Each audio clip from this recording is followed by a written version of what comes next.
Hi guys, good afternoon. So last जो standard हम लोग ने पढ़ा था वो लास्ट ऐसे 450 तक हमने बात करी थी, और अब हम लोग बात करेंगे ऐसे नंबर 500 ऑडिट एविडेंस के बारे में। राइट, वेरी इंटरेस्टिंग सीरीज जो भी हम लोग शुरू करने वाले हैं, ऐसे 500। Try to understand this series is very important, very very important. क्या क्या क्वेश्चंस बन सकते हैं वो हम लोग डिस्कस करेंगे इसके अंदर क्या क्या एमसीक्यूज आएंगे वो भी हम लोग डिस्कस करेंगे। एंड टू एंड पूरा स्टैंडर्ड हम लोग समझेंगे, पूरा उसकी समरी भी बनाएंगे, इंटरेस्टिंग कलरफुल चार्ट्स भी बनाएंगे इसके। Right, so let us start without any delay about essay number 500 which talks about audit evidence. Right, ध्यान से सुनना। पहले जब हम लोग बात करें ऑडिट एविडेंस की, एक चीज तो आपको ध्यान में होना बहुत जरूरी है कि व्हाट इज ऑडिट एविडेंस। हम लोग ऑडिट एविडेंस किसे कहते हैं? So audit evidence basically means all the information on which the opinion is based. क्या कहेंगे बच्चों? एविडेंस क्या है?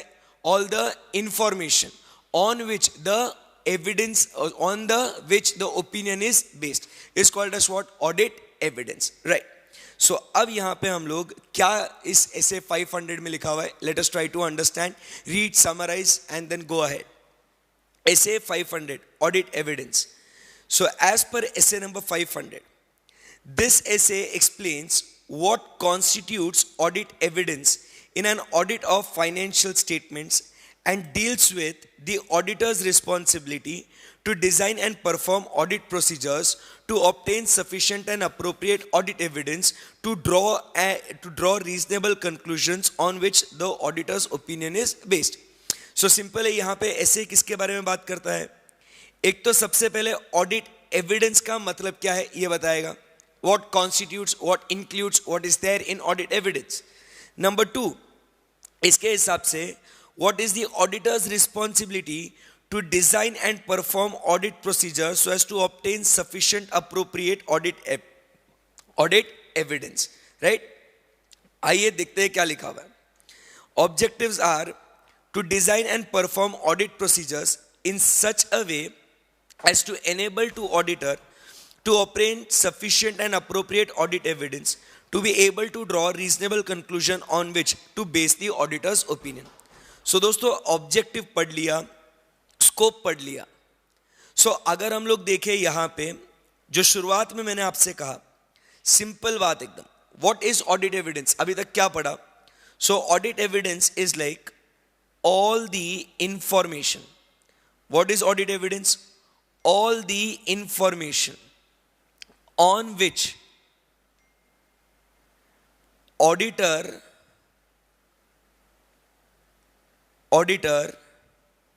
forms an opinion. सही बात है, ये है ऑडिट एविडेंस पॉइंट नंबर 1। जो अभी तक वो जो जितना भी हमने पढ़ा, इससे ये मतलब निकलता है उसका कि it is what this all information. और ये जो ओपिनियन है वो हम लोग ओपिनियन कैसे देते हैं? We all know, we give what true and fair view. मतलब ये कौन सा ओपिनियन, एब्सोल्यूट या रीजनेबल? सो ये जो ओपिनियन है ये कैसा है? रीजनेबल ओपिनियन है। मतलब ये कंक्लूजन कैसा है अपना? रीजनेबल कंक्लूजन है। इसीलिए वो हमेशा क्या कहते हैं? To draw reasonable conclusion. क्या कहता है? टू ड्रॉ रीजनेबल, क्योंकि अपना ओपिनियन कैसा है? Reasonable. It is not what? Absolute. Simple सी बात है। उसके बाद हमें जो एविडेंस चाहिए, वो एविडेंस वो क्या कहता है कि the evidence what we want as an auditor should be what? Sufficient and appropriate. कैसा एविडेंस चाहिए? Sufficient and appropriate. सो हम लोग इस एसे के माध्यम से क्या करने वाले हैं? We will perform certain audit procedures, जो ऑलरेडी हम लोग ने SA number 330 response to assessed risk, उसमें कुछ ऑडिट प्रोसीजर्स परफॉर्म करी थी, risk assessment procedure, further audit procedures. So वो प्रोसीजर्स परफॉर्म करके हम लोग जो ऑडिट एविडेंस लेने वाले हैं वो कौन सा ऑडिट एविडेंस होगा? It will be sufficient and appropriate audit evidence. So basically हमको इस स्टैंडर्ड में ये दो बातों को अचीव करना है। एक तो हमको ओपिनियन देने आना चाहिए, ओपिनियन देने के लिए एविडेंस चाहिए। एविडेंस कैसा होना चाहिए? Sufficient and appropriate. Simple, easy एकदम। यही कहता है ऐसे 500। ध्यान में रखना, यही बातें आपको एमसीक्यूज में इंक्लूड हो जाएगी। Auditor needs evidence which sufficient, appropriate, both, either of A or B. So either sufficient या appropriate चाहिए या both sufficient appropriate चाहिए, both sufficient appropriate. Evidence is what? Information, data, anything. क्या कहेंगे? It is information, क्योंकि information के basis पे decision लिए जाते हैं, right? So यहाँ पे objective क्या है इस standard का, कि इस कदर हम लोग हमारे audit procedures design करेंगे which will enable us to obtain sufficient appropriate audit evidence. Same चीज है.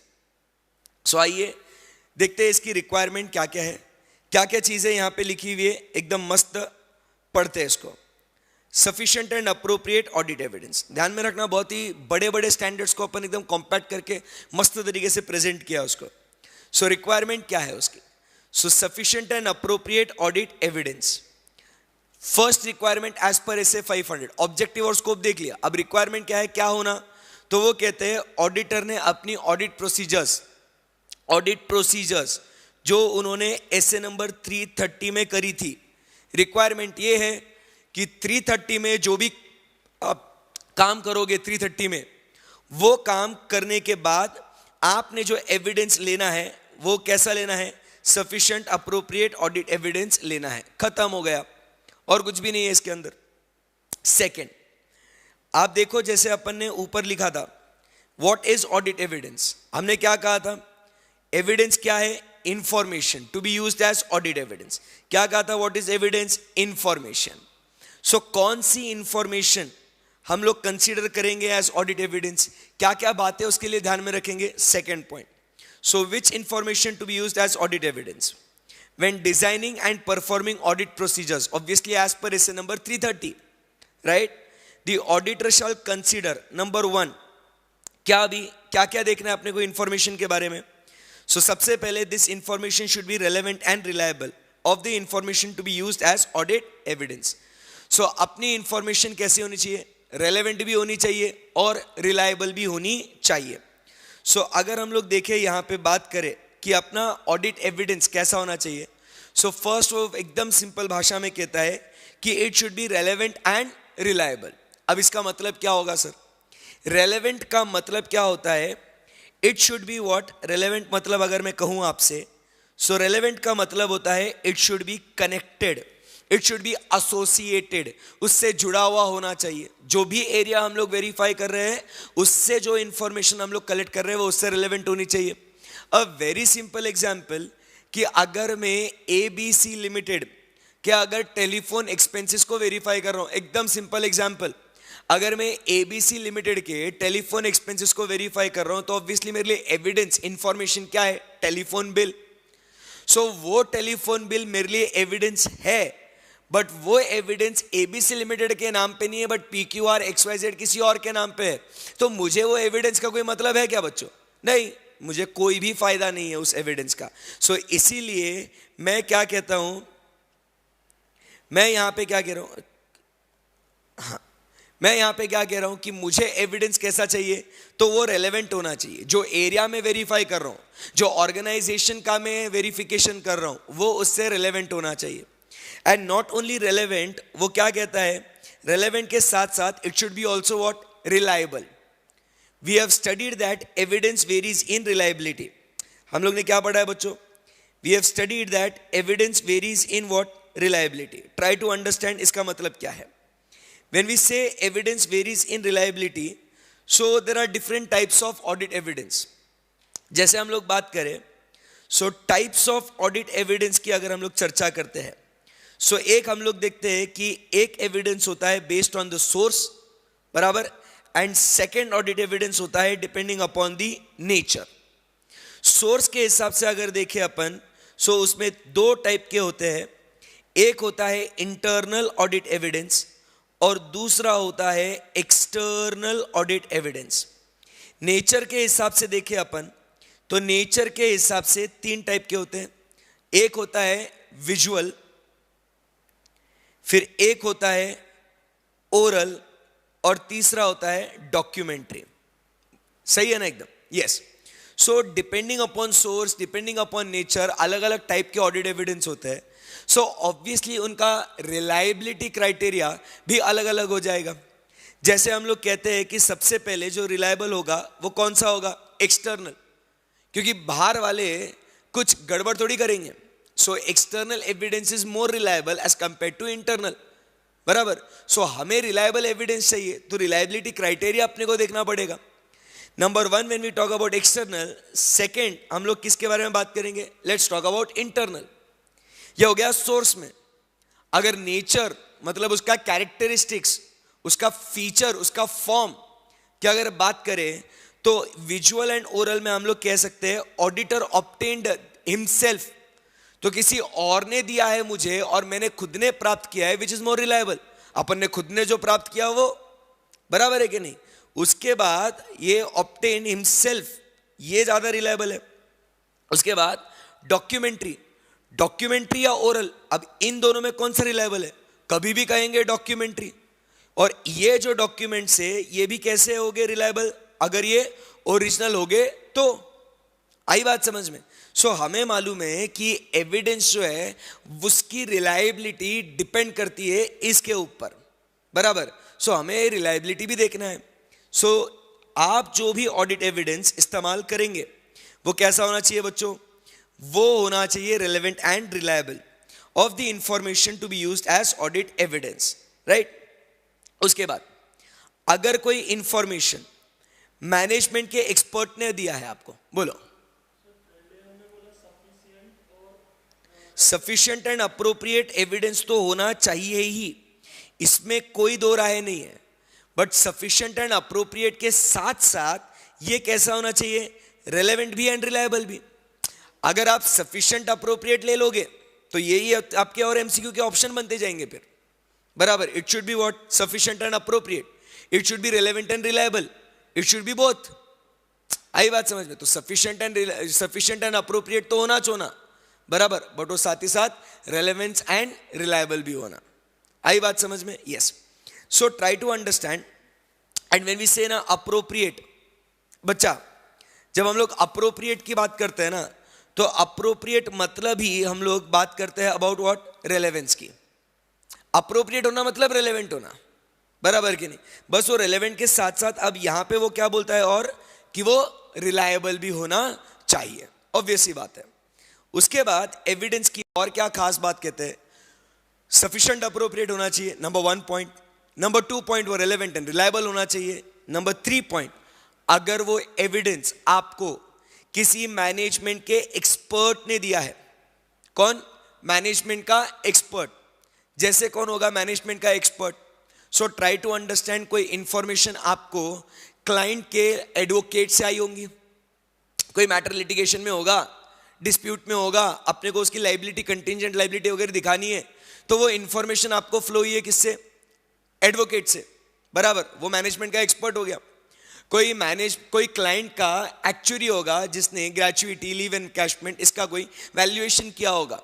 बराबर. या कोई वैल्यूअर है, कोई आर्किटेक्ट है जो मैनेजमेंट ने लगाया है वो, तो वो लोग कौन हो गए, वो लोग हो गए मैनेजमेंट के एक्सपर्ट.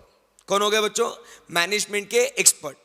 एंड फिर उसके बाद क्या होगा कि जो भी मैनेजमेंट के एक्सपर्ट से आपको इंफॉर्मेशन फ्लो हुई है, आपके पास आई है वो इंफॉर्मेशन, आपने सीधा सीधा आंखें बंद करके उसके ऊपर यकीन कर लेना क्या, नहीं. तो हमें कुछ करना पड़ेगा. ऐसे 500 उसके बारे में क्या कहता है देखिए. The auditor shall, to the extent necessary, having read to the significance of that expert's work for the audit purpose, सबसे पहले हमको क्या करना होगा कि वो जो एक्सपर्ट है उसके पास वो काम करने की क्षमता, कैपेबिलिटी, कॉम्पिटेंस, नॉलेज है या नहीं है. सो उसमें वो कॉम्पिटेंस होना चाहिए, कैपेबिलिटी होनी चाहिए. And third, the very important thing is that he should be what, objective. Objective मतलब क्या, बेसिकली उसने बायस्ड नहीं होना चाहिए, उसने इंडिपेंडेंट होना चाहिए. वो क्लाइंट के साथ मिक्स करके उसने कुछ गलत ओपिनियन नहीं देना चाहिए in favour of the client. उसने जो है वो फैक्ट उसने वो बताना चाहिए. He should be objective. He should not be what, क्या बोलते हैं उसको, partial towards the client. He should be what, impartial. बराबर. सो यहां पे मैनेजमेंट के एक्सपर्ट से अगर कोई इंफॉर्मेशन फ्लो होती है और वो इंफॉर्मेशन हम लोग को as an audit evidence use करना है, तो हम भैया सबसे पहले चेक करेंगे कि क्या वो कॉम्पिटेंट है, क्या वो आदमी, क्या वो केपेबल है, क्या वो, और लास्ट में क्या वो काम उसका ऑब्जेक्टिवली किया है या नहीं। उसके बाद फिर we will understand the work of that expert. Obviously understand क्यों लेंगे? To evaluate the appropriateness of that expert's work as audit evidence for the relevant assertion. Sir समझ में नहीं आए हैं 2 पॉइंट, ट्राई टू अंडरस्टैंड। उसका काम हम लोग समझेंगे और फिर हम लोग देखेंगे कि उसने जो वो काम किया है, पहली चीज तो वो क्या हमारे ऑडिट से रिलेवेंट है क्या, हमारे लिए वो काम आएगा या नहीं आएगा। और फिर उसके बाद जो भी असर्शन हम लोग चेक करना चाहते हैं, हम लोग अगर मान लो असर्शन चेक कर रहे हैं कौन सा, लेट अस से the assertion of what, valuation, बराबर के नहीं।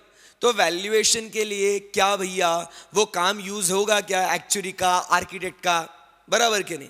या हम लोग असर्शन यूज कर रहे हैं कौन सा, लेट अस से मेजरमेंट का, कि करेक्ट पीरियड में रिकॉर्ड किया है कि नहीं किया है, तो वो लिटिगेशन का बाबा कौन से पीरियड में रिकॉर्ड करना है। जो भी हम लोग मैनेजमेंट के एक्सपर्ट से काम यूज कर रहे हैं, क्या उनका काम वो स्पेसिफिक असर्शन को चेक करने के लिए हमें उसका फायदा हो रहा है या नहीं हो रहा है। आई बात समझ में? यस। सो फर्स्ट पॉइंट हमने जो देखा वो था कि एविडेंस होना चाहिए sufficient and appropriate. Second point जो हम लोग देख रहे हैं कि अगर वो एविडेंस जो हम लोग कलेक्ट कर रहे हैं वो एविडेंस कैसा होना चाहिए, number 1 relevant and reliable.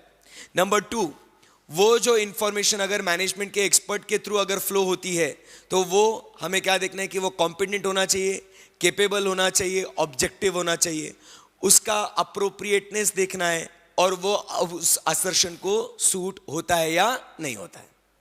Right. सो यहां से अब आगे बढ़ते हैं। थर्ड बुलेट पॉइंट क्या कहता है, when using information produced by the entity, मतलब क्या है ये, सोर्स कहां का है ये, इंटरनल। जो हम लोग बात कर रहे थे ना अभी तक कि एविडेंस जो है एक तो इंटरनल होगा या तो एक्सटर्नल होगा। एक मैनेजमेंट के एक्सपर्ट के थ्रू फ्लो हुआ, अब दूसरा तुमने ही उसको प्रोड्यूस किया हुआ होगा। तो सो क्या लिखा हुआ है यहां पे, when you have itself produced, that is the entity internally generate हुआ है। फॉर एग्जांपल कौन सा बच्चों, अपना सेल्स इनवॉइस हम लोग खुद जनरेट करते हैं, बराबर। जब हम लोग परचेस करते हैं तो हम लोग अपने इसमें जीआरएन में एंट्री करते हैं, तो जीआरएन अपने खुद ने जनरेट किया हुआ है, बराबर। हम लोग जब परचेस के लिए ऑर्डर देते हैं तो परचेस ऑर्डर हम लोग खुद जनरेट करते हैं। सो ऐसे बहुत सारे एविडेंस क्या होता है हम लोग खुद से जनरेट करते हैं। Then the auditor shall evaluate whether the information is sufficiently reliable for the auditor's purpose, क्योंकि obviously internal है, कुछ गड़बड़ होने के चांसेस है। तो मेन अपना जो फोकस होगा वो कहां पे होगा कि वो इंफॉर्मेशन रिलायबल है या नहीं है। Okay right. सो यहां से आगे बढ़ते हैं। सो रिलायबल है क्या नहीं, उसके लिए चेक करना क्या क्या होगा। सो उस इंफॉर्मेशन को अपन ने चेक करना है to the extent about its accuracy and completeness. जो भी रिकॉर्ड किया गया है वो करेक्टली रिकॉर्ड किया गया है ना, और सिर्फ करेक्टली नहीं, वो पूरी तरीके से रिकॉर्ड किया गया है या नहीं। जैसे एक सिंपल एग्जांपल, जैसे हम लोग GRN गुड्स रिसीट नोट, जब मटेरियल परचेस करते हैं इनवर्ड होता है तो हम लोग GRN एंट्री करते हैं। सो हम लोग देखना है कि वो एक्यूरेसी, कि जितना मटेरियल परचेस करा है उतना ही मटेरियल उन्होंने इनवर्ड में लिखा हुआ है या नहीं। सेकंड पॉइंट कंप्लीटनेस, कि जितना भी साल भर में इनवर्ड आया है वो आपने बराबर से रिकॉर्ड करा या नहीं करा। सो हम लोग को 2 बातें देखनी है। अगर तुम खुद बना रहे हो तो जो भी मैनेजमेंट आपको दे रहा है वो कंप्लीट होना चाहिए, वो एक्यूरेट होना चाहिए, बस खत्म। And then whether it is sufficiently precise and detailed for the auditor's purposes. आपको रेलेवेंट इंफॉर्मेशन मिलनी चाहिए, जितनी जरूरी है वो इंफॉर्मेशन आपके पास अवेलेबल होनी चाहिए। सो बच्चों ये बात है। सो अगर अपन देखें तो यहाँ पे एविडेंस के बारे में अगर बातचीत करें, सो क्या क्या कहता है, एविडेंस के बारे में बातचीत करना है तो बहुत ही सिंपल है कहानी। क्या कहता है सबसे पहले भैया, एविडेंस होना चाहिए sufficient and appropriate. What is evidence, कि जिसके ऊपर हम लोग अपना रीजनेबल कंक्लूजन अपन दे देते हैं।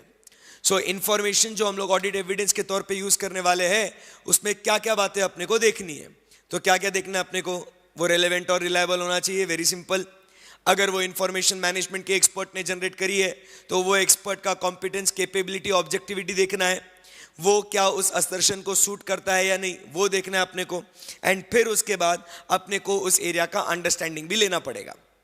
उसके बाद अगर कोई इंफॉर्मेशन, कोई एविडेंस एंटिटी के अंदर से ही जनरेट हुआ होगा, सो हमें क्या देखना पड़ेगा कि वो इंफॉर्मेशन बच्चों कंप्लीट है ना, वो इंफॉर्मेशन एक्यूरेट है ना, और वो इंफॉर्मेशन सफिशिएंटली प्रिसाइज है या नहीं है, so that we can form our opinion. आई बात समझ में? Yes sir. फिर उसके बाद selecting items for testing to obtain audit evidence. क्या क्या देखना है? So when designing the test of controls and test of details, याद है बच्चों ये test of controls, test of details हम लोग ने पढ़ा हुआ है इसको। Test of details, test of details और टेस्ट ऑफ कंट्रोल्स, ये फिर से कहां पे पढ़ा था? एसए 330 में। पहले हम लोग कंट्रोल्स को टेस्ट करते हैं, बराबर के नहीं। उसमें हम लोग क्या देखते हैं कि कंट्रोल्स बराबर से काम करते हैं या नहीं करते, और वो थ्रू आउट द पीरियड बराबर से काम करते हैं या नहीं करते। उसके हिसाब से हम लोग को कितने हद तक उसे चेक करना है, वो हम लोग टेस्ट ऑफ डिटेल्स में हम लोग डिसाइड करते हैं, राइट।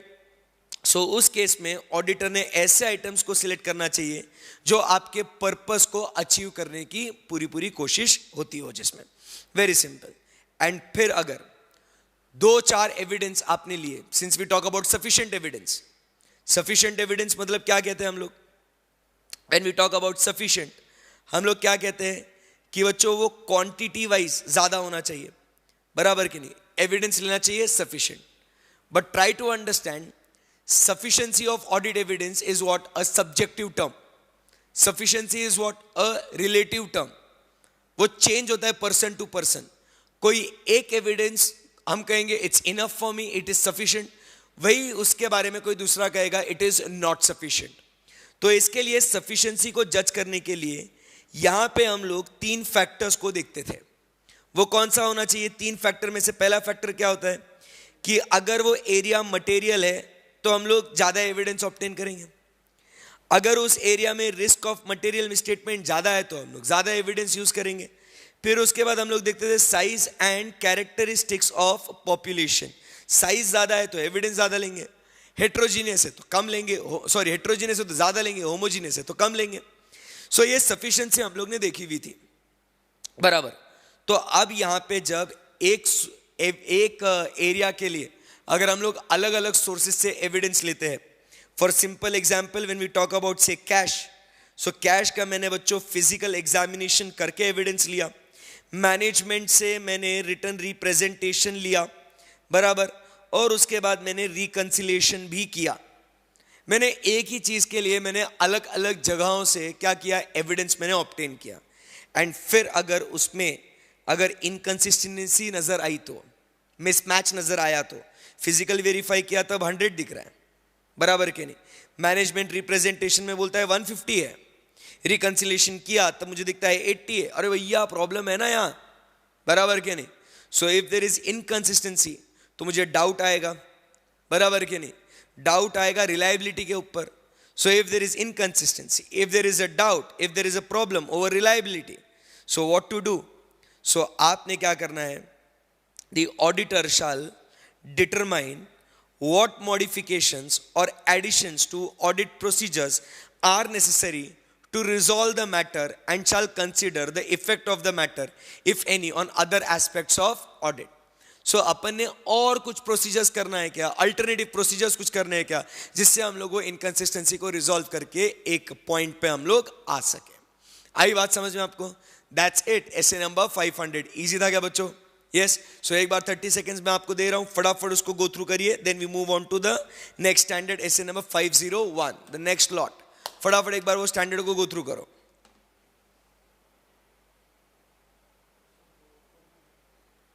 हाँ,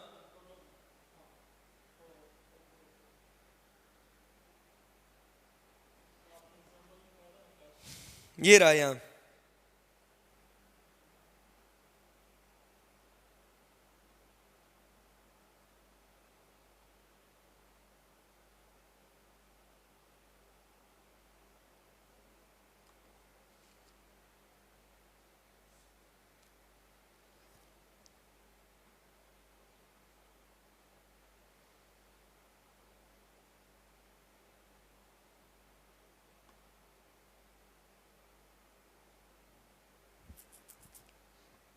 चलो गो थ्रू करो फटाफट।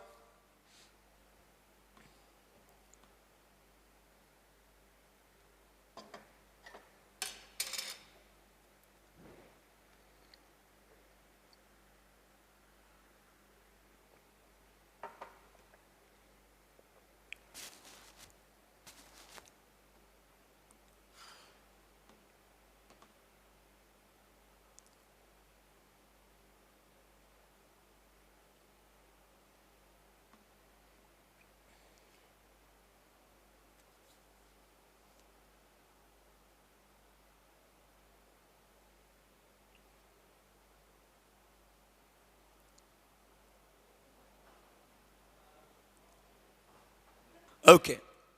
Over, guys? Yes, chaliye. So now we move on to the next essay. That is essay number 501. एकदम मस्त ध्यान देना अभी। essay 500 एकदम सिंपल, छोटू सा स्टैंडर्ड था, मजा आ गया पढ़ने में। एक बार क्विकली रिकैप करते हैं essay 500 में क्या क्या पढ़ा। भैया हमको एविडेंस क्या है, इंफॉर्मेशन, वो कैसा होना चाहिए, सफिशिएंट एंड अप्रोप्रिएट। जब हम लोग उस इंफॉर्मेशन को यूज करेंगे, वो इंफॉर्मेशन होनी चाहिए रेलेवेंट एंड रिलायबल। नंबर 2, अगर वो मैनेजमेंट के एक्सपर्ट से आई तो क्या बातें देखनी है उसकी, कॉम्पिटेंस, कैपेबिलिटी, ऑब्जेक्टिव, अंडरस्टैंडिंग, अपने लिए वो कैसा रिलेवेंट होगा वो। एंड नंबर 3, हम लोग को देखना है कि वो उस असर्शन जो हम लोग वेरीफाई कर रहे हैं उससे वो सूट होता है या नहीं। फिर उसके बाद अगर वो खुद से जनरेट करे हुए तो उसका कंप्लीटनेस और एक्यूरेसी देखना है, बराबर, और वो सफिशिएंट इंफॉर्मेशन देना चाहिए। उसके बाद अगर हम लोग एविडेंस की बात करें, इनकंसिस्टेंसी वगैरह आई तो हम लोग को डिसाइड करना है कि और क्या ऑडिट प्रोसीजर्स हम लोग परफॉर्म कर सकते हैं। वेरी सिंपल, यस, परफेक्ट है एकदम। सो यहां से बच्चों आगे बढ़ते हैं and next we go to SA number 501। SA 501 again it talks about audit evidence only. ध्यान से सुनिएगा, एसे 501 यहां पे किसके बारे में बात करता है, ऑडिट एविडेंस की ही बात करता है। बट अब यहां पे हम लोग बात कर रहे हैं specific consideration for selected items. ध्यान से सुनना, 500 जो था ना फर्स्ट अभी जो पढ़ा वो सबके लिए था। मतलब तुम कोई भी एरिया चेक कर लो, कुछ भी चेक कर लो, तो उसके लिए आपको 500 लगाना है। बट अब यहां पे स्पेसिफिक कंसिडरेशंस हम लोग को ध्यान में रखने हैं for some selected items. Basically यहां पे 3 आइटम्स होंगे। 3 आइटम्स कौन से हैं? सबसे पहले हम लोग बात करेंगे अबाउट इन्वेंट्री। किसके बारे में बात करेंगे? इन्वेंट्री की। सेकंड फिर हम लोग बात करेंगे अबाउट लिटिगेशंस एंड क्लेम्स की। ठीक है, litigations and claims. And last में हम लोग बात करेंगे अबाउट सेगमेंट इंफॉर्मेशन। किसके बारे में बात करेंगे? Segment information.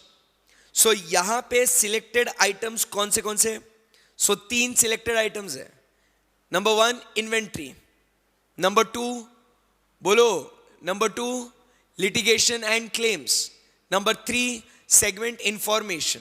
सो यहां पे हम लोग इन 3 आइटम्स के बारे में बातचीत करेंगे, राइट? चलिए, सो फोकस करते हैं आगे। So audit evidence, specific considerations for selected items. Scope of this SA क्या लिखा हुआ है? This SA deals with specific considerations.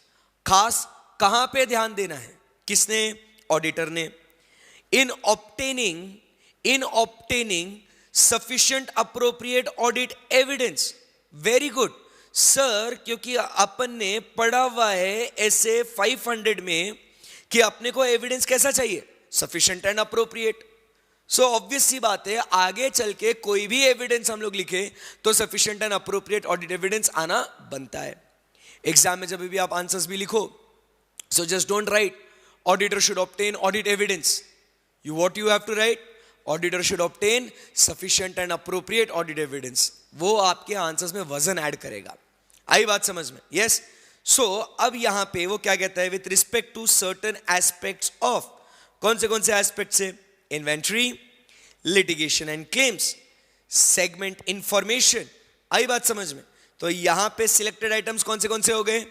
Inventory, litigation and claims, segment information. मेरे बच्चों ध्यान में रखना, ये आपके लिए फिर एमसीक्यू बनेगा। ये आपके लिए एमसीक्यू बनेगा कि भैया एसे नंबर 501 किसके बारे में बात करता है? Option A inventory, option B litigations and claims, option C segment information and option D all of the above. एक अलग बात होगी इसके अंदर, वो होगा which of the following is not discussed under SA 501। So आपको 4 ऑप्शंस देंगे, उसमें के 3 ये हो गए, चौथा कोई और एरिया होगा, फिक्स्ड एसेट्स बोल देंगे, वो इन्वेंट्री नहीं बोलेंगे। इन्वेंट्री तो होगा मालूम है अपने को, बट कंफ्यूज करने के लिए फिक्स्ड एसेट्स बोल देंगे, बराबर के नहीं? सो ऐसे कुछ आपको कंफ्यूजन करके आपके एमसीक्यूज बन सकते हैं स्टैंडर्ड बेस्ड। आई बात समझ में? सो इसीलिए यहां पे हम लोग क्या देख रहे हैं, as per SA 501 we talk only about 3 things. So options can be all of the above के, नन ऑफ द अबव के, odd one out find out करने के लिए, या स्पेसिफिकली एक पिक करने के लिए कि विच स्पेसिफिकली टॉक्स अबाउट, मतलब एसे 501 स्पेसिफिकली किसके बारे में बात करता है। आई बात समझ में? सो इट कैन बी, आपको बोलेंगे fixed asset, debtors, inventory and उसके बाद लोन्स, ऐसे आपको बोलेंगे। सो क्या होगा उसके अंदर, आपको स्पेसिफिकली इन्वेंट्री सिलेक्ट करना है। आई बात समझ में? राइट। सो ये अपने लिए बहुत क्रूशियल था, 1 नंबर का एमसीक्यू। फिर उसके बाद आगे बढ़ते हैं। Next we talk about is objective. क्या क्या देखना है? सबसे पहले हम लोग को फोकस क्या करना है, एग्जिस्टेंस एंड कंडीशन। देखो पहले एक एक चीजें फिर से मैं हाईलाइट कर देता हूं। Inventory yes, litigation and claim yes, segment information yes, perfect है, इसके बारे में बात करता है, यही आइटम्स है सिलेक्टेड, इसी के बारे में तो पढ़ना है अपने को, करेक्ट है ना? सो अब यहां पे हम लोग क्या देखेंगे, इन्वेंट्री के बारे में हम लोग को देखना है, एकदम ध्यान से पढ़ना। यह भी इंपॉर्टेंट हो सकता है आपके लिए कि स्पेसिफिकली कहां पे फोकस करना है। अभी एक तो वो इन्वेंट्री है क्या, सिर्फ होना जरूरी नहीं है, उसका कंडीशन भी बराबर होना चाहिए। So what do you focus upon, the existence and condition of inventory. आई बात, मतलब इन्वेंट्री में क्या देखना है sir, what specifically do we need to look into inventory? So वो कहता है you need to look the existence of the inventory, you need to check the condition of the inventory। 2 बातें आपको देखनी है। बोलो, कंडीशन मतलब कि वो किस स्टेट में रखा गया है। For example try to understand, मेरे पास इन्वेंट्री है, बराबर, मतलब मैंने क्या चेक कर लिया, yes sir the inventory is what in existence, but in what state it is, in what condition it is. मतलब अगर मैं कहता हूं कि बाबा मेरे पास बुक्स है, बट वो बुक्स क्या है, फट गई है, बराबर, या इट इज इन पूरा मतलब वो सॉइल्ड हो गई है बुक्स, पानी में भीग गई है बुक्स, तो अब वैसी इन्वेंट्री का ऑर्गेनाइजेशन को कोई फायदा है क्या? ऑडिटर जाएगा, चेक करेगा, हाँ इन्वेंट्री है, एग्जिस्टेंस है, बट उसका जो स्टेट है, उसका जो कंडीशन है, बराबर के नहीं, किस तरीके से उसको रखा हुआ है वो भी तो देखना पड़ेगा ना, बराबर। तो वो कंडीशन देखेंगे, मतलब अगर वो प्रॉपरली सिक्योर्ड है क्या नहीं है, वो अपन सेलेबल, गुड कंडीशन, मतलब good condition, whether it is in a good condition और a bad condition. Now it's very simple, yes. So वो गुड कंडीशन बैड कंडीशन बोल के इजी हो जाएगा, बराबर। तो वो किस तरीके से रखी हुई है वो अपने को देखना है। सो वहां पे अपना फोकस होना चाहिए इन्वेंट्री को चेक करने के लिए। उसके बाद लिटिगेशन एंड क्लेम्स की अगर बात करें, सो जो भी लिटिगेशन देखेंगे, लिटिगेशन का मतलब क्या है, क्लेम का मतलब क्या है, आराम से, बट पहले अपने को क्या देखना है, कंप्लीटनेस। जो भी आपके अगेंस्ट केस चालू है, बराबर, तो वो केस के बारे में आपने पूरी तरीके से डिस्क्लोजर दिया है या नहीं दिया है, कंप्लीट है क्या नहीं, वो फोकस करना है। और तीसरा, सेगमेंट इंफॉर्मेशन में वो इंफॉर्मेशन, एक्चुअली ये अकाउंटिंग स्टैंडर्ड 17 की रिक्वायरमेंट है, सेगमेंट इंफॉर्मेशन। तो सेगमेंट इंफॉर्मेशन आपने बराबर से प्रेजेंट किया है ना, वो आपने बराबर से डिस्क्लोज किया है ना, in accordance with the financial reporting framework. So try to understand, हर एक उस एरिया में आपको कुछ स्पेसिफिकली अलग देखना है। So that is what we talk about is the specific considerations for selected items. Inventory के लिए स्पेसिफिकली क्या देखोगे, एग्जिस्टेंस एंड कंडीशन। हाँ, आप समझ में आ रहा है आपको? स्पेसिफिक कंसीडरेशंस वर्ड क्यों यूज किया? इन्वेंट्री के लिए स्पेसिफिकली क्या देखोगे? Existence and condition. सर ये ध्यान में रखना, एमसीक्यू के लिए बहुत इंपॉर्टेंट है। नंबर 2, स्पेसिफिकली बच्चों लिटिगेशन एंड क्लेम के लिए क्या देखेंगे? उसका कंप्लीटनेस। स्पेसिफिकली हम लोग सेगमेंट इंफॉर्मेशन के लिए क्या देखेंगे? उसका प्रेजेंटेशन एंड उसका डिस्क्लोजर। आई बात समझ में आपको? Yes, very good.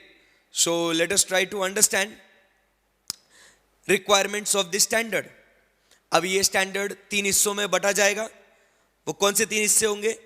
Inventory obviously, फिर उसके बाद litigation and claims, very good, and then अरे सेगमेंट इंफॉर्मेशन। हाँ, ये रहा सेगमेंट इंफॉर्मेशन, करेक्ट है? यस, बोलो। आऊंगा अभी जो जो एक एक मतलब है ना सर, इन्वेंट्री का मतलब क्या वो भी बता दूंगा, लिटिगेशन क्लेम का मतलब क्या है वो भी बता दूंगा, सेगमेंट इंफॉर्मेशन का भी मतलब बता दूंगा। Don't worry at all.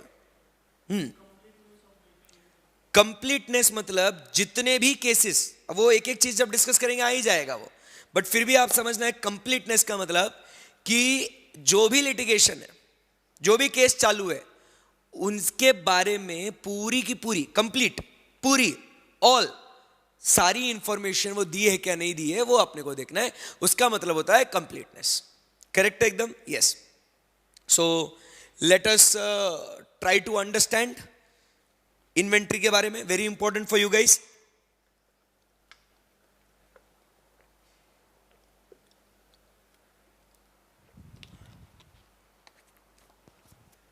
बहुत मजा आ रहा है ये स्टैंडर्ड पढ़ने में, very interesting it is, right? बहुत भारी है ये इन्वेंट्री। चलिए, बहुत ज्यादा कंटेंट है इसके अंदर, मजा आएगा पढ़ने के लिए। सबसे पहले समझेंगे इसको, फिर इसका एक सिंपल चार्ट बना लेंगे। फिर इन्वेंट्री के बारे में बात करें तो the auditor shall obtain sufficient and appropriate audit evidence. Wow, awesome. मालूम है, अभी मैं बार बार अभी उसको अंडरलाइन हाईलाइट करना है क्या अपने को? नहीं, अब बॉडी के अंदर फिट हो चुका है कि every now and then we need to obtain what? Sufficient appropriate audit. अब जबरदस्ती उसको बार बार अंडरलाइन मत करना। The auditor shall obtain sufficient appropriate audit evidence regarding existence and conditions of inventory. मालूम है, यही तो ऊपर पढ़ा था ऑब्जेक्टिव में, तो यही तो रिक्वायरमेंट अचीव करेंगे, राइट? बट अब यहां से आगे चर्चा होती है how he will do this, कैसे करेगा, ये सवाल है। अब पहले तो आपको एग्जिस्टेंस और कंडीशन का मतलब क्या है मालूम पड़ गया ना आपको? एग्जिस्टेंस मतलब वो एसेट है या नहीं है, कंडीशन मतलब वो किस स्टेट में रखा गया है, is it in a good state और a bad state, is it in a good condition और a bad condition. Okay sir, so आपको ये वेरिफिकेशन करना है। आप ये कैसे करेंगे? आइए दोस्तों देखते हैं। फर्स्ट पॉइंट, एकदम आराम से, हाँ, एकदम मन लगा के। सबसे पहले अगर एग्जिस्टेंस देखना है तो हमें वहां मौजूद होना चाहिए। अभी एकदम स्टेप बाय स्टेप चलने का, एकदम अच्छे से। स्टैंडर्ड बहुत सिंपल करेंगे अपन, राइट? बिल्कुल भी डरने की जरूरत नहीं है, मैं हूं ना। सो क्या कहते हैं अपन यहां पे? अटेंडेंस। अगर भैया एग्जिस्टेंस देखना है, लॉजिकली स्ट्राइक होना चाहिए। एग्जिस्टेंस कैसे देखेगा? घर बैठे तो देख नहीं सकता, ऑफिस में बैठ के देख नहीं सकता, बराबर? बोलना मत सर सीसीटीवी कैमरा लगा लेंगे, चुप बैठो, ठीक है? सो यहां पे हम लोग को जाना होगा, मौजूद होना होगा, अटेंड करना होगा। किसको? फिजिकल इन्वेंट्री काउंटिंग को। मैनेजमेंट के लोग फिजिकल इन्वेंट्री वेरिफिकेशन करेंगे रीजनेबल इंटरवल्स पे। हम क्या करेंगे? वहां जाएंगे, देखेंगे बराबर से हो रहा क्या नहीं हो रहा, जितनी इन्वेंट्री उन्होंने लिखी है उतनी इन्वेंट्री है या नहीं है, हम लोग चेक करेंगे। बट आगे लिखा हुआ है अनलेस इम्प्रैक्टिकेबल, इसके बारे में आगे चर्चा करेंगे क्या होगा। अनलेस इम्प्रैक्टिकेबल देखेंगे क्या कहते हैं। बट बच्चों बेसिक अपने को समझ में आ गया क्या है कि हमें अगर एग्जिस्टेंस ऑफ इन्वेंट्री चेक करना है, अगर मुझे एग्जिस्टेंस ऑफ इन्वेंट्री चेक करना है तो मुझे वहां पे मौजूद होना चाहिए। Unless it is what? Impracticable, बराबर के नहीं? इम्प्रैक्टिकेबल, मुझे जमेगा ही नहीं। नहीं जमेगा तो बात की बात है, देख लेंगे, बट पहले जमेगा तो भैया जाओ और अब यहां पे सवाल आता है, ओ सर जाके करूंगा क्या? मैं अटेंड कर लूंगा, जाके करूं क्या? थोड़ा इसको स्टोरी के हिसाब से बनाना, बस एक रूटीन बना लेना, ये काम करना है करके, तो इसको वो याद करने की जरूरत नहीं पड़ेगी, फील करना है इस चीज को, ठीक है? सो हमको इन्वेंट्री में क्या चेक करना है भैया? एग्जिस्टेंस और उसका कंडीशन देखना है। एग्जिस्टेंस देखने के लिए जाना पड़ेगा, चले जाएंगे, जाके क्या करोगे? आओ पढ़ते, हाँ सिंपल। फिर यहां पे हम लोग क्या देखेंगे? मैनेजमेंट के लोग इन्वेंट्री वेरिफिकेशन काउंटिंग चालू है। सो हमें क्या देखना है? जो इंस्ट्रक्शन और प्रोसीजर, जो इंस्ट्रक्शन और प्रोसीजर किसके लिए? इन्वेंट्री रिकॉर्ड करने के लिए, इन्वेंट्री रिकॉर्ड करने के लिए, फिर उसे कंट्रोल करने के लिए, बराबर, controlling the results of entities physical inventory counting. So recording and controlling, बराबर, of what? The results of physical inventory counting, ठीक है ना? इसको मैं एक काम करता हूं, रिजल्ट्स को अभी रेड बॉक्स में डालता हूं, जरा ध्यान से देखना, रिजल्ट्स, और फिर अब एंटिटीज फिजिकल इन्वेंट्री काउंटिंग, बराबर। अब जरा ध्यान से देखना, अब ऐसा सिंपल करेंगे ना कॉन्सेप्ट, बहुत मजा आएगा। जो ब्लू में अंडरलाइन करा हुआ है ना, जरा उसके ऊपर गौर फरमाना। मेरे को क्या करना है? अटेंड करना है, और फिर क्या चेक करना है? जो भी मैनेजमेंट ने इंस्ट्रक्शन या प्रोसीजर दिए थे, किसके लिए? फिजिकल इन्वेंट्री काउंटिंग के लिए। ब्लू वाला पार्ट सिर्फ पढ़ना है। मेरे को क्या करना है कि जो भी मैनेजमेंट ने, बोलो बच्चों, जो भी मैनेजमेंट ने इंस्ट्रक्शंस दिए थे और उन इंस्ट्रक्शंस के हिसाब से जो प्रोसीजर्स उनके लोगों ने फॉलो किया, मतलब क्या हुआ, कैसे हुआ, मैं बताता हूं आपको। आओ जरा इधर ध्यान दो। मतलब कैसा हुआ ना कि जरा ध्यान से देखना, एकदम अच्छे बच्चों जैसे। ये क्या हुआ? बॉक्स, बॉक्स नहीं हुआ, ये मान लो गोडाउन है। क्या है ये? गोडाउन है। अब इस गोडाउन के अंदर अपनी इन्वेंट्री पड़ी हुई है, अभी मत लिखना कुछ। इस गोडाउन के अंदर अपनी इन्वेंट्री पड़ी हुई है, बराबर। इस इन्वेंट्री का अपने को दो बातें देखनी है। क्या देखना है? एक तो वो इन्वेंट्री है क्या, और अगर है तो किस तरीके से है। सही बात है। सो ये अपने को चेक करना है। ठीक है सर, वेरी गुड, अच्छे से लिखते हैं इसको जरा। So first we check existence, second we check is the condition, right? Okay, फिर उसके बाद क्या होगा ये मुझे चेक करना है। इन्वेंट्री ऐसे 501 फर्स्ट पॉइंट स्पेसिफिकली इसके बारे में बात करता है, ठीक है जी? Yes sir. उसके बाद क्या होगा? यहां पे एग्जिस्टेंस को चेक करने के लिए, बराबर, ऑडिटर को आना पड़ेगा, बराबर ना?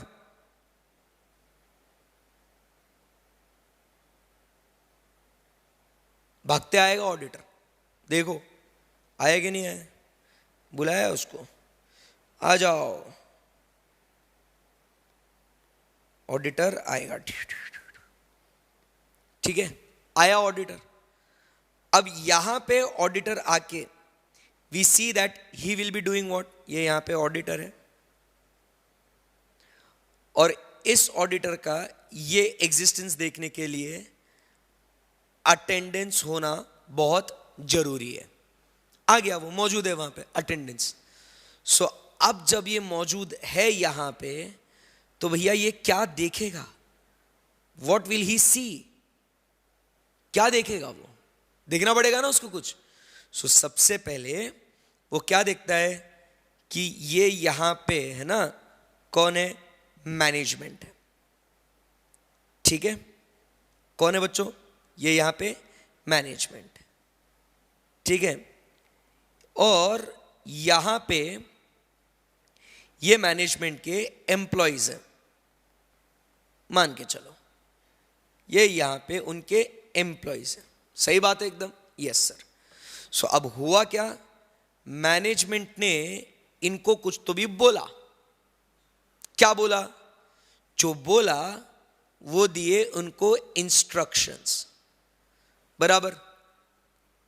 और इन इंस्ट्रक्शंस के हिसाब से ये लोग काम करेंगे, मतलब ये होंगे उनके प्रोसीजर्स। आई बात समझ में? ये किसके लिए होगा? इंस्ट्रक्शंस और प्रोसीजर्स क्यों होगा? गोल क्या है?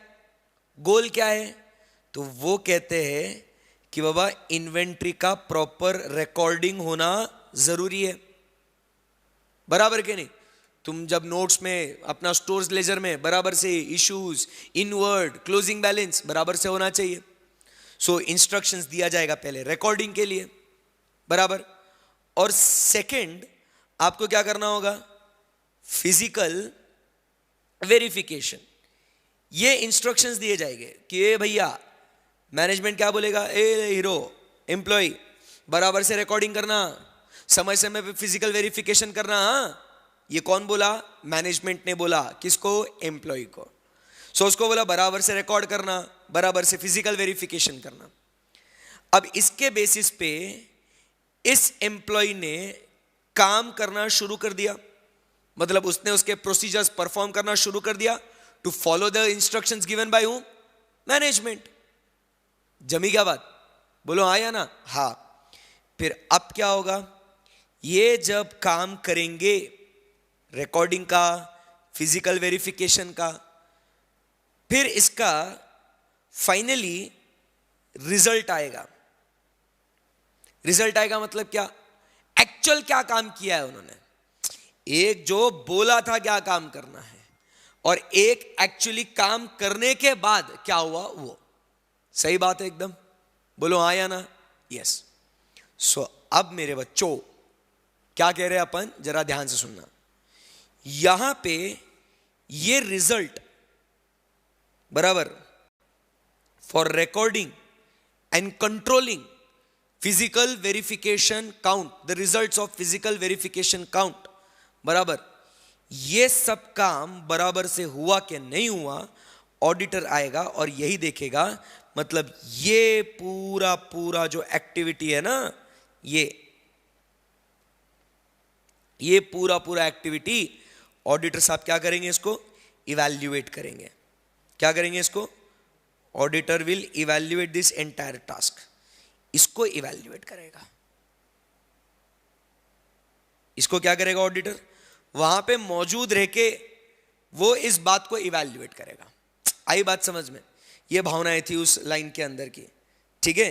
सो देखो यहां पे क्या लिखा हुआ है। फर्स्ट लाइन ये अभी तक एक्सप्लेन किया है, इवैल्यूएट। ध्यान देना, इवैल्यूएट मैनेजमेंट्स इंस्ट्रक्शंस, बराबर के नहीं, and procedures for recording and controlling the results of the entities physical verification और physical inventory counting। आई बात समझ में? क्या करेगा जाके वो? जमी बात? यस। नंबर 2, फिर उसके बाद ये क्या करना है मेरे को? इवैल्यूएट करना है। अब दूसरा वहां जाके मुझे क्या करना है? मतलब इवैल्यूएट करना है, मतलब अब समझे क्या कि ये जो है वेदर इट इज करेक्ट और इनकरेक्ट, बराबर से किया कि नहीं किया, वो मुझे इवैल्यूएट करना है, वो मुझे इवैल्यूएट करना है, बराबर। और फिर उसके साथ साथ सेकंड पॉइंट भी क्या कहता है अभी? I have to observe those count procedures. तुम कैसे गिनते वो भी जाके देखेगा मैं। पहले जो आपका रिजल्ट आया वो तो देखूंगा ही देखूंगा, समझ पा रहे आप? जो रिजल्ट आया ना वो तो देखूंगा ही देखूंगा, बट जो आपने काउंटिंग कैसे किया था वो भी देखूंगा। आई बात समझ में? यस। फिर उसके बाद ये दोनों जो है ये किसके लिए हो गया? ये हो गया सर जी हमें एग्जिस्टेंस देखना था इसके लिए, बराबर के नहीं। फिर उसके बाद आगे जाके मैं क्या करूंगा? इंस्पेक्ट करूंगा उस इन्वेंट्री को। क्यों करूंगा इंस्पेक्ट इन्वेंट्री को? क्योंकि मुझे इन्वेंट्री का एग्जिस्टेंस के साथ साथ मुझे क्या देखना है? उस इन्वेंट्री का कंडीशन भी तो देखना है। तो मैं उस इन्वेंट्री को चेक भी करेगा कि उसके अंदर इन्वेंट्री है क्या। जैसे एक बार मैं कैडबरी इंडिया लिमिटेड के गोडाउन का स्टॉक ऑडिट करने गया था। अब कार्टन्स होते हैं, बॉक्सेस होते हैं, उसके अंदर चॉकलेट है या नहीं है वो थोड़ी दिखेगा आपको, आप तो बॉक्सों से गिनोगे। तो जब हमने उनको बोला ये बॉक्सेस भी खोलो, तो कोई कोई बॉक्सेस में दिखा कि इन्वेंट्री मतलब 10 अगर पीसेस होने चाहिए सिर्फ 5 है, या किसमें खाली बॉक्सेस है सिर्फ पत्थर भर के रख दिए, बराबर, ऐसे कुछ भी हो सकता है। सो हमको इंस्पेक्ट भी करना है कि वो इन्वेंट्री एक्चुअली है या नहीं है।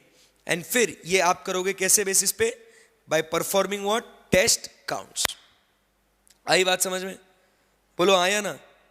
बोलो बच्चों यस। सो मुझे क्या देखना है सबसे पहले? Existence and condition. वो देखने के लिए मुझे वहां जाना चाहिए। जाके मैं क्या देखूंगा? मैनेजमेंट के इंस्ट्रक्शंस और प्रोसीजर्स वो बराबर है कि नहीं है। मैनेजमेंट किस तरीके से काउंटिंग करता है वो ऑब्जर्व करूंगा।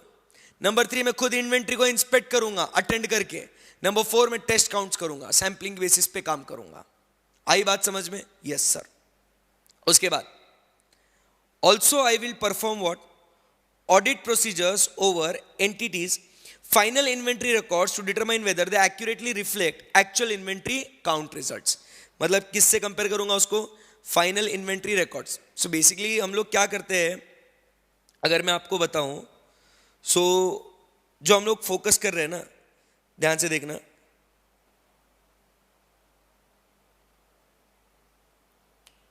जैसे हम लोग एक अपन स्टोर्स का एक तरीका ये मेंटेन करते हैं। खुल जा भाई। ये जैसे हम लोग एक मेंटेन करते हैं ऐसा कुछ, आप देख पा रहे हो स्क्रीन पे कि कितना इनवर्ड हुआ, कितना आउटवर्ड हुआ, बराबर, और बैलेंस कितना बचा। या तो यही आप लोग इसमें स्टोर लेजर में यही पढ़ते हैं ना आप लोग? बोलते क्यों नहीं? स्टोर लेजर में यही पढ़ते, कितना रिसीट हुआ, कितना इशू किया, कितना बैलेंस बचा हुआ है। सो ये आपका फाइनल इन्वेंट्री रिकॉर्ड है, बराबर। ये रिकॉर्ड में लेके जाएगा, बराबर, और एक्चुअल में जहां पे इन्वेंट्री मौजूद है वहां पे उसके साथ में क्रॉस चेक करेगा, बराबर, कि जो तुम्हारे एक्चुअली रिकॉर्ड्स में है वो एक्चुअली वहां पे मौजूद है या नहीं। So basically what I will do, I will compare the recorded inventory with the existing inventory. किसको किसके साथ कंपेयर करेगा? Recorded inventory with the existing inventory, कि वो दोनों बराबर से मैच होते हैं या नहीं होते हैं। सिंपल एकदम कहानी। यस, आगे बढ़ते हैं। फिर क्या लिखा हुआ है? खत्म। आई बात समझ में? सो मुझे जाना है, चेक करना है, काम खत्म करना है, राइट? ओके। बट फिर आप अगर देखोगे क्या लिखा हुआ है कि आपके लिए वो पॉसिबल नहीं हो रहा था, अनलेस इम्प्रैक्टिकेबल। तो इसको अभी तक कंसीडर किया ही नहीं। ये जितने भी पॉइंट्स अपन ने ये और ये इतना देखा ना, ये कब था? ये पॉसिबल है तब, बराबर। कभी कभी आपको इम्प्रैक्टिकेबल है, जा नहीं पाएगा। इम्पॉसिबल नहीं लिखा, इम्प्रैक्टिकेबल है। इम्पॉसिबल अलग है, इम्प्रैक्टिकेबल अलग है, बराबर के नहीं? सो अब यहां पे क्या क्या है ध्यान से देखना।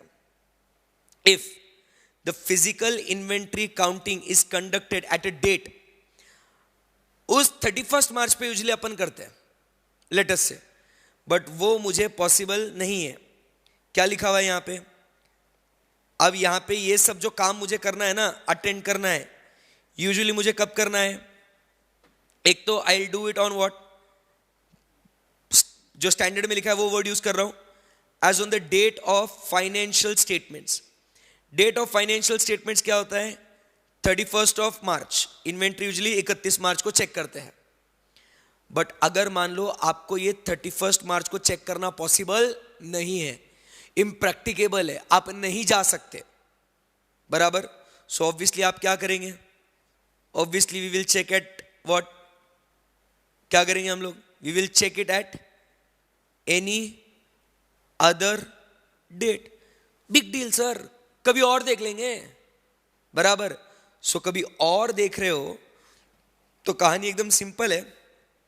आपको बस क्या करना है, जो आपकी वो एनी अदर डेट है, ठीक है ना, आपकी वो एनी अदर डेट है बराबर, और जो आपकी बैलेंस शीट की डेट है, आपने बस क्या कर देना है उसको, एनी अदर डेट और बैलेंस शीट डेट के बीच में जो भी इंटरवीनिंग ट्रांजैक्शंस हुए थे उसको आप रिकंसाइल करके 31 मार्च का पोजीशन आप लेके आ जाओ। सही बात है एकदम, खलास। आओ पढ़ते हैं क्या लिखा हुआ है यहां पे। If physical inventory counting is conducted at a date other than the date of the financial statements, the auditor shall, in addition to the above procedures, perform audit procedures to obtain audit evidence whether changes in the inventory between the count date and the date of financial statements are properly recorded. आई बात समझ में आपको? बोलो आया ना? Yes, very simple. सो आपने क्या highlight करना है यहां पे, लास्ट वाला लाइन पूरा, count date and date of financial statements. फिर उसके बाद, if the auditor is unable to attend physical inventory counting due to unforeseen circumstances, अकस्मात कुछ ऐसा घटनाएं घट गई कि आप 31 मार्च को अटेंड ही नहीं कर पाए, बराबर के नहीं, तो क्या करना होगा आपको, आपको फिर से कोई दूसरी डेट आपको सिलेक्ट करनी पड़ेगी। पढ़ो उसको, क्या लिखा हुआ है। If the auditor is unable to attend physical inventory counting due to unforeseen circumstances, the auditor shall make or observe some physical counts on an alternative date and perform audit procedures on intervening transactions. आई बात समझ में आपको? सो ये आपको क्या करना है, changes in ये वाला पार्ट आपको देखना है बराबर, और अगर अनफोर्सीन सर्कमस्टेंसेस को तो आपको वापस से अल्टरनेटिव डेट पे चेक करना है उसको। अब कहता है if the attendance is what impracticable, जमेगा ही नहीं, आपको जा ही नहीं सकते, मान लो वो यूएस में है, भेज रहा ही नहीं क्लाइंट, बराबर, इम्प्रैक्टिकेबल है, तो आपने क्या करना चाहिए, you should perform what alternative procedures. अगर ये इम्प्रैक्टिकेबल है तो you will perform what alternative procedures, और अगर वो अल्टरनेटिव प्रोसीजर्स भी पॉसिबल नहीं है तो आपको आपका ओपिनियन मॉडिफाई करना पड़ेगा एज पर एसए 705। कौन सा देना है, क्वालिफाइड या डिस्क्लेमर, डिपेंड करेगा जब अपन आगे पढ़ेंगे और जो एग्जिस्टिंग सिचुएशन होगा उसके हिसाब से, राइट।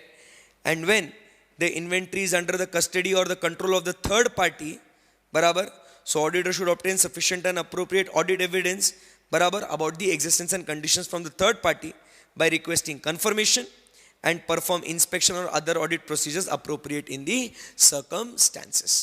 सही है एकदम? यस, तो बहुत ही सिंपल स्टैंडर्ड था ये यहाँ पे। सो जरा एक बार उसके ऊपर फोकस करते हैं अपन।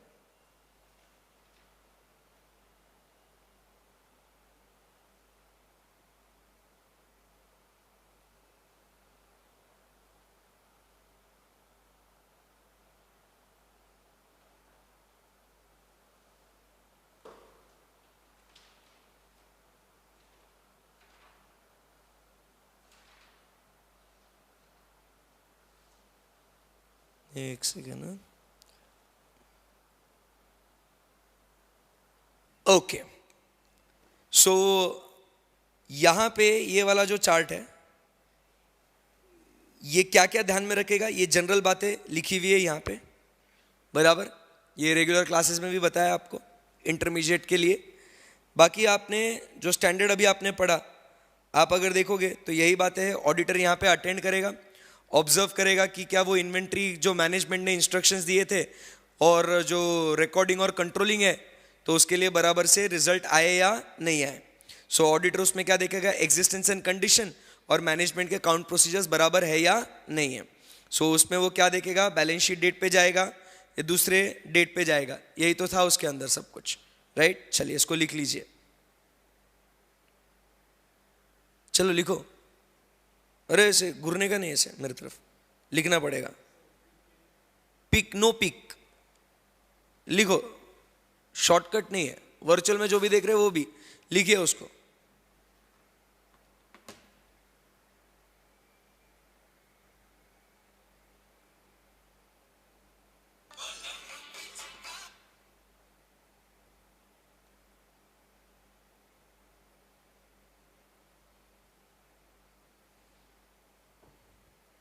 लिखो उसको फटाफट।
यस भाई, हुआ?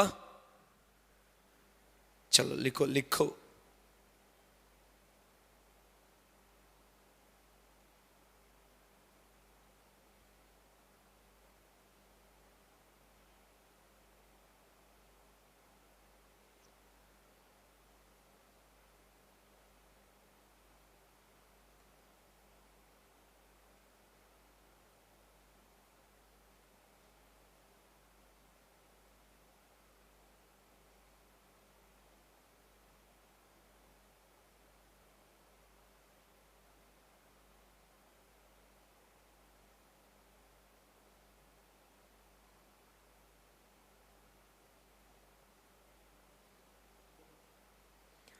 डन? ओके, सो यहाँ पे हम लोग ने कंप्लीट किया किसके बारे में? सो आपको ये सिंपल सा चार्ट हो गया ना अपना, क्या हो गया ये? Balance sheet date, any other date, third party के पास होगा तो हम लोग क्या क्या करेंगे, ये बात अपनी हो गई। इसी के साथ वी कंप्लीट विथ कौन सा बच्चों? ऐसे कौन सा कदम किया अपन ने? वी कंप्लीटेड ऐसे नंबर ऐसे नंबर 501 का फर्स्ट पार्ट अपन ने खत्म किया, that is litigation, that is inventory के बारे में बात खत्म कर ली। एंड अब हम लोग आगे बढ़ेंगे और फिर चर्चा करेंगे किसके बारे में? सेकंड पॉइंट जो होगा कौन सा अपना? लिटिगेशन एंड क्लेम्स के बारे में, राइट। सो एकदम छोटा सा है ये litigation and claims, very interesting, try to understand. Litigation and claim मतलब क्या? आप कोई डिस्प्यूट के अंदर हो, आप कहाँ हो? कोई डिस्प्यूट के अंदर हो, किसी ने आपके ऊपर केस कर दिया है, बराबर? तो आपके ऊपर किसी ने केस किया है, आप जा रहे हो कोर्ट के अंदर, कोर्ट कचहरी का मामला चालू है, फाइटिंग चालू है, सो उसे कहेंगे अपन लिटिगेशन। लिटिगेशन मतलब हम लोग क्या कहेंगे? There is what? डिस्प्यूट। और इस डिस्प्यूट के वजह से आपको कितना हर्जाना भुगतना पड़ता है, बराबर? जो कंपेंसेशन आपको पे करना पड़ेगा, बराबर, उसको अपन क्या कहते हैं? क्लेम, बराबर? So claim refers to what over here? Compensation. So कोई भी लिटिगेशन या कोई भी क्लेम जिसके अंदर आपको लगता है क्या कि अपनी एंटिटी इन्वॉल्व है, कोई भी लिटिगेशन और क्लेम के अंदर, तो उसके बारे में हम लोग को चेक करना है कि वो लिटिगेशंस और उससे रिलेटेड क्लेम्स वो आपने कंप्लीटली दिखाए हैं या नहीं। इसके लिए अपने को ऑडिट प्रोसीजर्स परफॉर्म करनी पड़ेगी। आई बात समझ में? एकदम सिंपल है, राइट।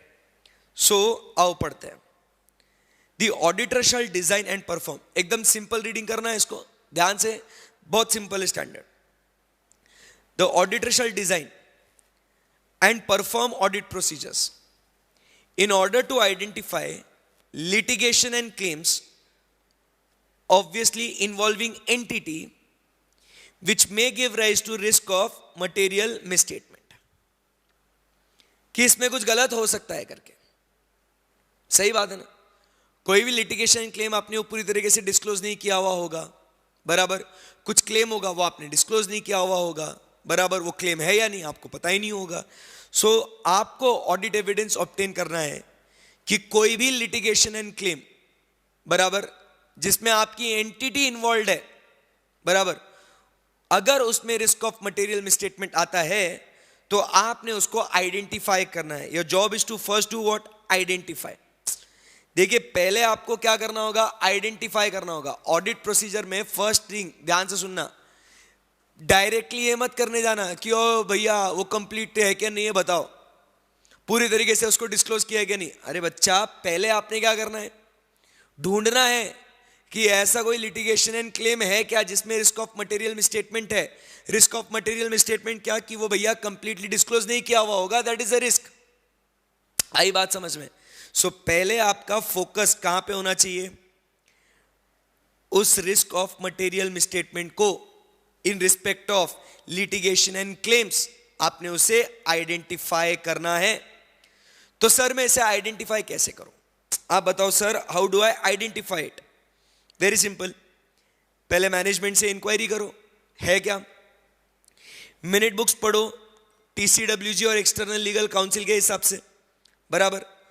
उसके बाद आपका लीगल एक्सपेंस अकाउंट भी आप देखिए, बात समझना, एकदम मस्त लिखा हुआ है। क्या लिखा हुआ है? पहले आप क्या करो, इंक्वायरी करो मैनेजमेंट के साथ कि बाबा कोई लिटिगेशन एंड क्लेम है क्या, मैनेजमेंट से पूछो। नंबर 2, मिनट बुक्स देखो, the discussion of TCWG and the correspondence between the entity and the external legal council. Sir ये एक्सटर्नल लीगल काउंसिल क्या होता है? ये एक्सटर्नल या लीगल काउंसिल मतलब बेसिकली अपने लीगल एडवाइजर्स, अपने वकील। कौन है? अपने वकील। ठीक है, ओके, आगे बढ़ते हैं। Also review what the legal expense account. अरे बहुत सही, अगर मैं अकाउंट्स में मुझे दिखता है लीगल एक्सपेंसेस है, क्यों किया है लीगल एक्सपेंस? ऑब्वियसली कुछ ना कुछ तो लिटिगेशन या क्लेम होगा, इसलिए तो लॉयर को फीस दिया, तो काय को देते, बराबर के नहीं? सो लिटिगेशन एंड क्लेम में एक 3 बातें करेंगे आप। क्या? मैनेजमेंट से इंक्वायरी, बोलना पड़ेगा सबको, मैनेजमेंट से इंक्वायरी। नंबर 2 अपन मिनट्स बुक देखेंगे, और तीसरा लीगल एक्सपेंस अकाउंट देखेंगे। ये पूरा चेक करने के बाद कहानी आगे बढ़ाएंगे और फिर कहेंगे सेकंड पॉइंट में यहां पे कि बाबा लिटिगेशन या क्लेम है या नहीं है, आपको पता चल जाएगा। कहानी आगे कब बढ़ेगी? अगर litigation and claim if it has been identified, बराबर के नहीं, और उसके अंदर if any audit procedures indicate that other material litigation और क्लेम्स एग्जिस्ट, बराबर के नहीं, so the auditor in addition to the procedures required by other SAs, external confirmation, बराबर, या जो भी करना है उसको, ही विल डू व्हाट, अभी अपना काम शुरू होता है। अगर मिल गया ना तो क्या क्या करना है, चलो फटाफट निपटा दे इसको। Direct communication with the external legal council, external lawyer से डायरेक्टली पूछने का, भैया क्या मैटर है बताओ, एविडेंस दो, इंफॉर्मेशन दो, कितना लाइबिलिटी आएगा हमारा, हमको वो रिकॉर्ड करना है, इन्होंने जितना दिखाया वो बराबर है या नहीं है। Direct communication with whom? The external legal counsel. ये कैसे करेगा? It will be done through what? Letter of inquiry, खत लिखेंगे, बराबर, and request the entity that they need to communicate directly with the external legal counsel. But अब क्या होता है, कभी कभी कुछ कानून होते हैं जो ये एक्सटर्नल लीगल काउंसिल को डायरेक्टली आपसे बातचीत करने नहीं देंगे। बिकॉज ट्राई टू अंडरस्टैंड, ये एक्सटर्नल लीगल काउंसिल आप तो डायरेक्टली, आपकी तो इच्छा है उनसे बात करें, बट बार काउंसिल, बराबर, जो लॉयर्स का जो कोड ऑफ कंडक्ट है, उनमें भी उन्हें कॉन्फिडेंशियलिटी मेंटेन करना पड़ेगा कि नहीं मेंटेन करना पड़ेगा। लॉयर थोड़ी ना सबको जाके बोल देगा क्या मैटर है, अपना सही में नुकसान होगा नहीं होगा थोड़ी ना ओपनली बोल देगा ऑडिटर को, और ऑडिटर सीधा डिस्क्लोज करेगा, प्रॉब्लम होएगा ना। तो they are, may be the law is prohibiting the external legal counsel to do what? To give the details about the case. सो इस केस में अगर उनका लॉ, उनकी प्रोफेशनल बॉडी अगर प्रोहिबिट करता है, सो ऑडिटर साहब ने क्या करना है? अल्टरनेटिव प्रोसीजर्स परफॉर्म करने पड़ेंगे। उसके बाद अगर मैनेजमेंट रिफ्यूज करता है to give the auditor permission to communicate, बराबर, तो क्या करना चाहिए? The auditor should respond appropriately to the letter of inquiry or is prohibited from responding, and if the auditor is unable, he will seek what? To modify his audit opinion. Simple सी बात है। कौन सा? ये वाला ना, हाँ समझाता हूं। एक थीम समझ में आया क्या? बराबर, सो एकदम अच्छे से ध्यान से सुनना अभी, राइट? इसका भी अपन समरी बनाएंगे एकदम अच्छे से। So we are talking about essay number 501, बराबर। इसके अंदर हम लोग बात कर रहे हैं about what? Litigation and claims. So litigation and claims में सबसे पहले हम लोग को क्या करना होगा? वी नीड टू आइडेंटिफाई, पहले सुनना फिर लिखना, we need to do what? First identify कि वो लिटिगेशन एंड क्लेम है या नहीं है। कैसे आइडेंटिफाई कर सकते हैं? नंबर 1, हम लोग सबसे पहले मैनेजमेंट से पूछताछ करेंगे। Number 2, we will check what? The minute books, बराबर के नहीं। नंबर 3, हम लोग रिव्यू करेंगे लीगल एक्सपेंस अकाउंट को। किसको देखेंगे? लीगल एक्सपेंस अकाउंट को। सिंपल एकदम कहानी। Yes sir. फिर यहां से दो बातें होगी, एक तो आपको मिलेगा या तो आपको नहीं मिलेगा, बराबर के नहीं। सो अगर आपको मिला लिटिगेशन एंड क्लेम जिसमें आपको लगता है material misstatement exist, so what you will do? You will seek to communicate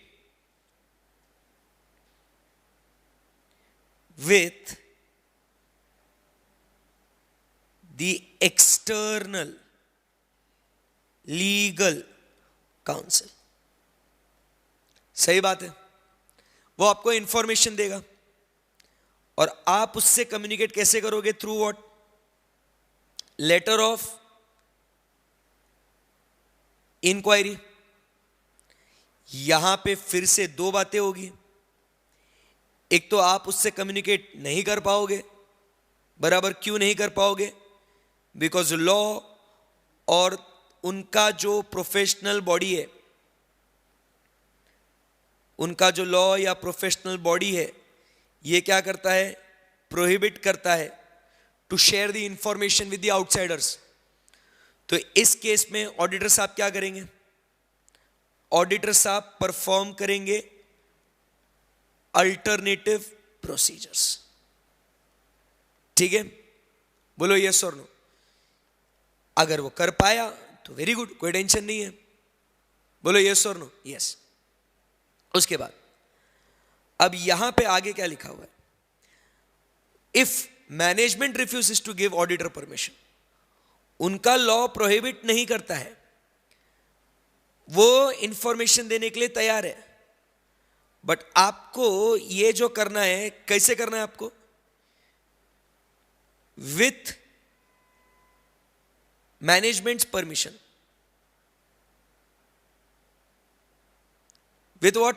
management permission. ऐसा डायरेक्टली आप किसी भी लीगल काउंसिल थर्ड पार्टी को जाके बात नहीं कर सकते, मैनेजमेंट का परमिशन लेना पड़ेगा। सो यहां पे फिर से दो बातें होगी, एक तो मैनेजमेंट परमिशन देगा या तो मैनेजमेंट परमिशन नहीं देगा। अगर मैनेजमेंट ने परमिशन आपको नहीं दिया तो कहानी आगे है यहां पे।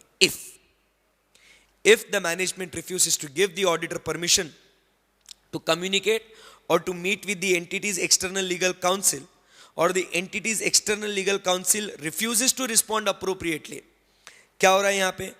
एक तो मैनेजमेंट ने मना कर दिया या तो लीगल काउंसिल ही मना करता है किसको? ये लेटर ऑफ इंक्वायरी को रिस्पॉन्ड करने में, उसके ऊपर रिप्लाई देने के लिए, बराबर के नहीं। तो ऑडिटर क्या करेगा? इसके बेसिस पे auditor is what then? Unable to obtain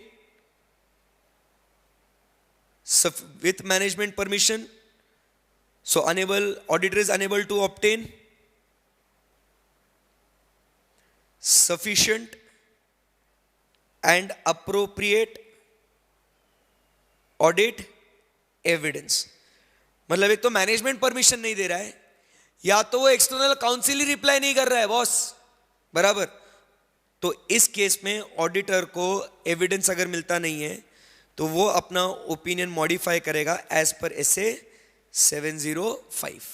simple, ये बात थी उसके अंदर।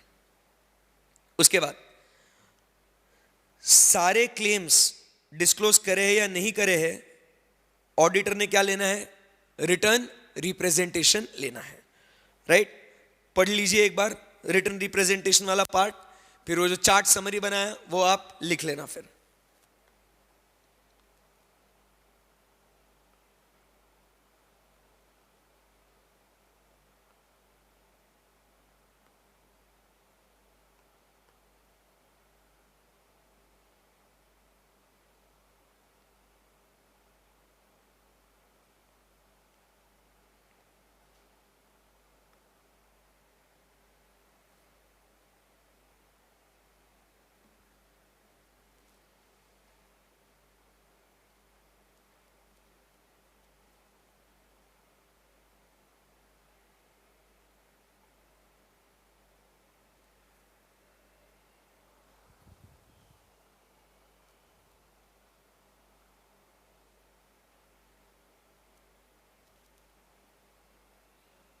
हाँ,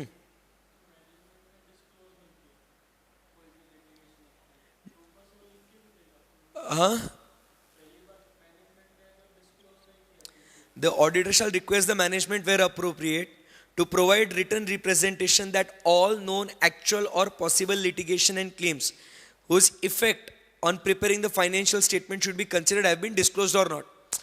अब देखो मैनेजमेंट ने अगर गलत लिख के दिया तो फिर हम लोग ऐसे 500 में जाएंगे, और ऐसे 500 में बेटा अपने को क्या बोला था, अगर मैनेजमेंट ने गलत दिया और अपने को मिला है ना, मतलब अब क्या हो रहा है, तुम्हारा डाउट जो क्या है, मैनेजमेंट ने लिख के दिया है, हमने सब इनकॉर्पोरेट किया है करके, और अपन ने इस स्टैंडर्ड के शुरुआत में ही अपन ने आइडेंटिफाई कर लिया कि लिटिगेशन एंड क्लेम है या नहीं है, बराबर कि नहीं। तो आप क्या हो, मैनेजमेंट एक लिख के दे रहा है और अपने को एक मिला है, इनकंसिस्टेंसी है। सो यहां पे आपको ऐसे 500 में ये वाला पार्ट यूज करना पड़ेगा। तो we will perform additional procedures और accordingly we will modify the audit procedures then. आई बात, तो ऐसे 500 को छोड़ने देना है ना, इसको पकड़ के रखना है। ओके, पढ़ लिया एकदम अच्छे से, लिख लो इसको।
ओवर।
डन, चलिए। सो अब लास्ट पॉइंट अपना segment information. Segment information, try to understand, एक कोई भी business, try to understand they are into what, different different segments, ठीक है ना। सेगमेंट्स का मतलब हम लोग लिखेंगे सिंपल भाषा में एरियाज, ठीक है। जैसे आप अगर देखोगे एक सिंपल कोई भी कंपनी अगर आप देख लो, जैसे for example we talk about Parle, Parle Agro, ये पार्ले किसके किसके अंदर है? सो सर ये पार्ले बिस्किट्स बनाता है, सही है ना। ये पार्ले सॉफ्ट ड्रिंक्स बनाता है, बराबर है। सर ये पार्ले चॉकलेट्स बनाता है, बराबर के नहीं। कितनी सारी चीजें ये पार्ले बनाता है, बराबर है बच्चों, बोलो हाँ या ना, यस। सो अब यहां पे आप समझो कि ये इस पार्ले, पार्ले मतलब कौन भैया? पार्ले एग्रो, पार्ले जी वगैरह खाते ना, हाँ। सो ये जो है ये इनके अलग अलग सेगमेंट्स हो गए। तो यहां पे as per the relevant accounting standard AS 17 उन्हें क्या करना है, कौन से सेगमेंट्स में आप बिजनेस करते हो उस सेगमेंट की इंफॉर्मेशन उन्हें देनी होगी। That is what we talk about is segment information. जमी क्या बात, बोलो आया ना, यस। सो इसीलिए auditor should obtain information about whether the presentation and disclosure has been done properly और नॉट।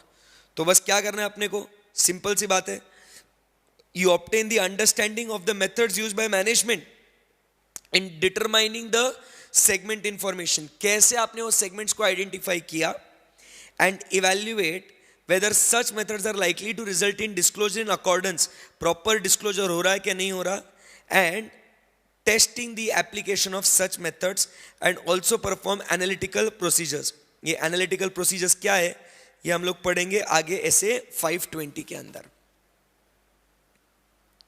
ठीक है।